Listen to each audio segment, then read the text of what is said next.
Have you ever wondered why we do what we do? Why some habits are hard to break and others easy to form?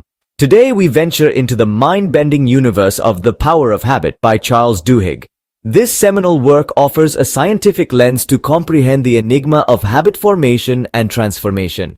It's about understanding the architecture of our actions and the power to remodel them. So buckle up for a journey into the science behind our daily routines. At the heart of every habit lies a three-part process: the cue, routine, and reward. This trio forms what we call the habit loop, the framework that governs our behaviors and actions. Imagine a routine day. The alarm rings, serving as a cue that it's time to wake up. Your body automatically responds, embarking on a routine of brushing your teeth, taking a shower, and preparing for the day. The reward? Perhaps it's the invigorating feeling of freshness or the satisfaction of readiness. This cycle, the habit loop, is repeated countless times throughout your day, often without conscious thought. The cue is the trigger that initiates the behavior. It could be anything that catches your senses: the smell of coffee, the sound of an alarm, or the sight of your running shoes. It signals to the brain to go into automatic mode, launching a particular routine.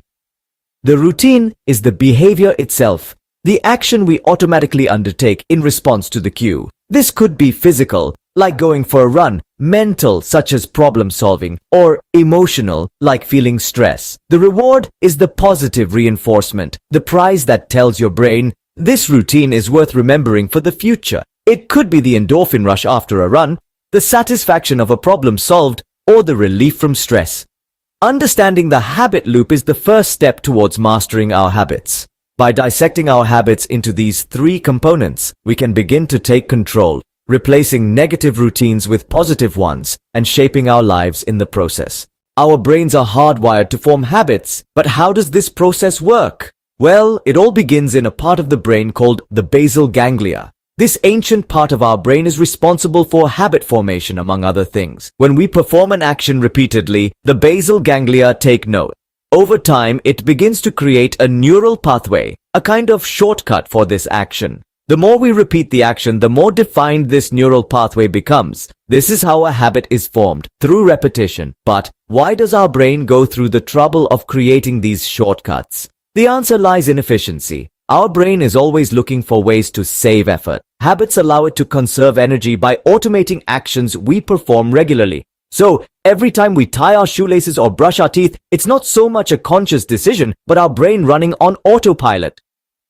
Now, let's talk about the role of dopamine. This neurotransmitter is often associated with pleasure, but its function extends beyond just making us feel good. Dopamine is released not only when we experience a reward, but also in anticipation of it. This is what strengthens the habit loop. The anticipation of a reward triggers the routine, which in turn leads to the reward. And the process repeats, reinforcing the habit. But here's the catch. Once a habit is formed, it doesn't just disappear. Even if we consciously try to break a habit, the neural pathway remains. This is why old habits can resurface, especially during times of stress or when our willpower wanes. Understanding the neuroscience of habits gives us a powerful tool. It allows us to see that our habits aren't just a result of our willpower or lack thereof, but rather a complex interplay of our brain's structures and functions. This knowledge can empower us to be more mindful of our actions and ultimately take control of our habits. The brain's role in habit formation is key to understanding how we can change our habits. Did you know that changing a single habit can trigger a chain reaction of positive transformations?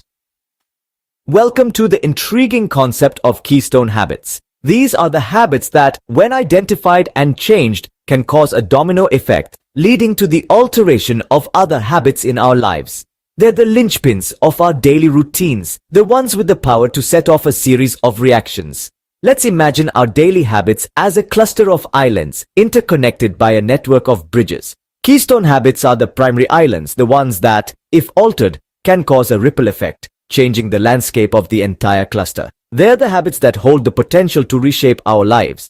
For instance, consider the habit of regular exercise. On the surface, it's a physical activity, but its impact stretches far beyond the realm of fitness. Regular exercise can lead to improved eating habits, better sleep, enhanced productivity, and even a boost in self-esteem. It's a keystone habit, one that influences multiple facets of our lives. Similarly, the habit of daily journaling can be a keystone habit for many. It might seem like a simple act of writing, but it can foster introspection, enhance our emotional intelligence, and even improve our communication skills.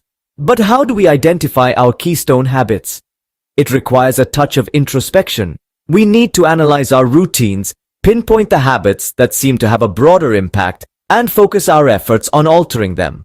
It's about finding the one habit that causes the most positive disruption. Remember, keystone habits are not about grand gestures or drastic changes.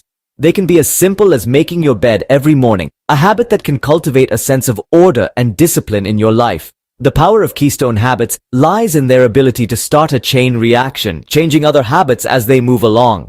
They are the cornerstones of our lives, the habits that, when changed, can set off a series of small wins. Keystone habits are the catalysts for personal change. Cravings are not just about food or substances, they are integral to our habit formation process. Think of a craving as a strong yearning.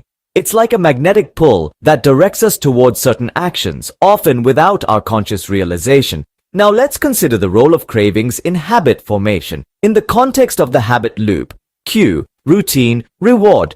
Cravings are the catalysts that set the loop in motion. They stem from cues and propel us into routines, all in anticipation of a reward. For instance, the smell of freshly brewed coffee may be a cue that triggers a craving for the caffeine rush. Automatically, we might find ourselves reaching for a mug and pouring a steaming brew. The routine leading to the reward of feeling awake and alert. But here's the empowering part. By understanding our cravings, we can begin to make more intentional choices. We can question and examine our cravings instead of being led by them. We can ask ourselves, what am I really craving when I reach for that mid-afternoon snack? Is it food or is it a break from work? By digging deeper into our cravings, we can uncover the real needs they mask. This can help us to develop healthier routines that truly satisfy those needs, not just the surface cravings. Cravings drive our habits, but we can use this knowledge to our advantage. Breaking a habit can be a daunting task, but it's not impossible. Like an intrepid explorer charting a new course, the journey to modify our habits requires an understanding of the terrain. This terrain, in our case, is the inner workings of our brains. Science has shown us that habits aren't deleted from our brains, they are merely replaced with new ones. This replacement strategy is key to changing habits. Think of it as a path through a forest. The more you walk the path, the clearer it becomes. Similarly, the more you practice a new habit, the stronger it gets etched into your neural pathways. Let's consider a real-life example. Suppose you have a habit of reaching for sugary snacks when you're stressed. The cue here is stress. The routine is eating the snack, and the reward is the temporary relief you feel. To change this habit, you'd need to identify a new routine that provides a similar reward. Perhaps instead of reaching for a snack, you could take a short walk or meditate. The key is to ensure that the new routine provides a similar sense of satisfaction or relief. Remember, patience is crucial here. Changing habits is a process that takes time.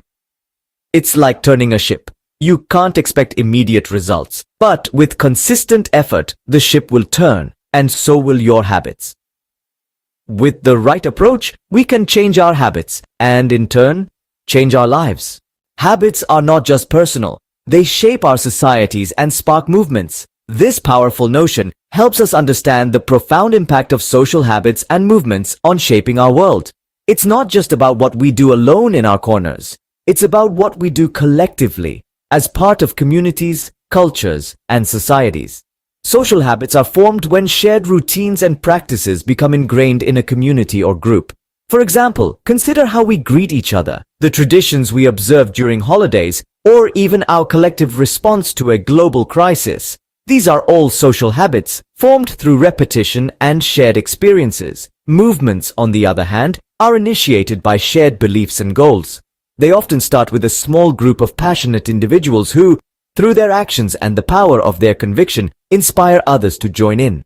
This ripple effect creates a wave of change that can alter the course of history. The impact of social habits and movements on individuals and society is profound. They shape our collective behavior, influence our decisions, and can even determine the direction in which societies evolve. They can foster unity, inspire change, and when positive, can be a powerful force for good. However, it's important to remember that not all social habits are beneficial. Some can perpetuate harmful stereotypes or enable destructive behavior. That's why it's crucial to be mindful of our collective habits and strive to foster those that lead to positive societal change. Our collective habits can make or break societies.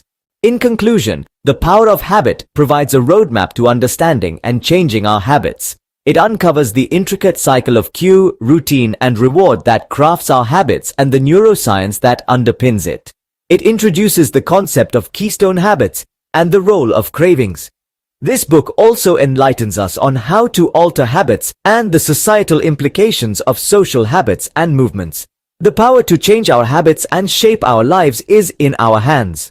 If you found these insights valuable, there's much more to explore in The Power of Habit. Diving deeper into the book will continue to unravel the intriguing science of habit formation. Remember to give this video a thumbs up if it sparked your interest. Subscribing to our channel and hitting the notification bell will keep you updated with more enlightening book summaries and content designed to inspire you. Join us again for more book summaries and insights into the science of self-improvement.